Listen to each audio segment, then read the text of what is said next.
Talk to us a little bit about where things stand right now.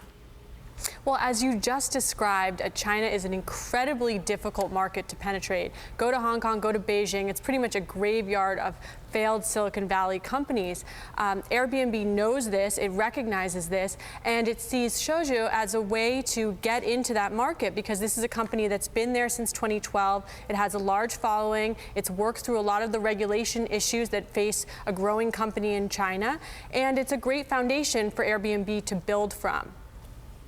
Now, Uber is the latest U.S. tech company to basically give up in China, that you could debate whether what they ended up with was really all that bad.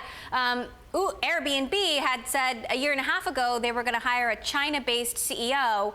That hasn't happened yet. I asked Kai-Fu Lee, who used to run Google China, about Airbnb's chances of succeeding there. Take a listen to what he had to say. Looking for a Chinese CEO is a smart move. That's something Uber never did. So what do you think the odds are of Airbnb succeeding in China, where others have failed, so many others? Well, if you're asking how likely will they become an Apple level of success in China, I would say 0. What about less than Apple, like an Airbnb level of success in the U.S.? That's also 0.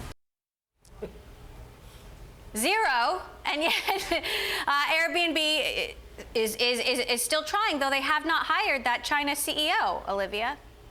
No, they haven't, and I don't know if I really think that their chances are that low. I first want to say, China is growing, the middle class is growing at an incredible rate. There are 400 million more millennials in China than there are in the US, and these are people who are, many of them passport holders, they speak more than one language, and they're eager to travel. So I think what Airbnb is really focused on is the outbound traveler. So I just want to address that first. And then to answer about the CEO, I think this is very consistent with the company. They tend to really take their time in hiring.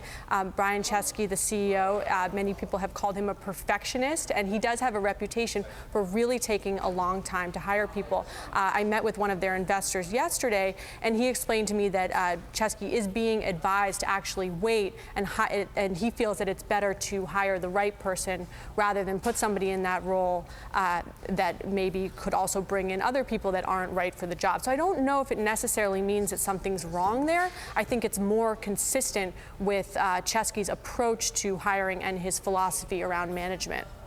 Now, Airbnb actually has a couple of rivals in China, Xiaozhu and another company called Tujia. How do they compare in size, and why is Xiaozhu so interesting to them? I think Xiaozhu is more interesting because the occupancy rates are much higher.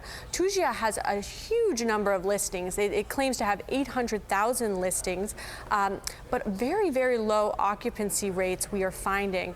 And so I think that Airbnb wants a company that has perhaps less listings, but listings that are more similar to those that Airbnb prides itself on, perhaps ones that offer a real home experience as opposed to an empty vacant building that's being developed as a condo purchase building.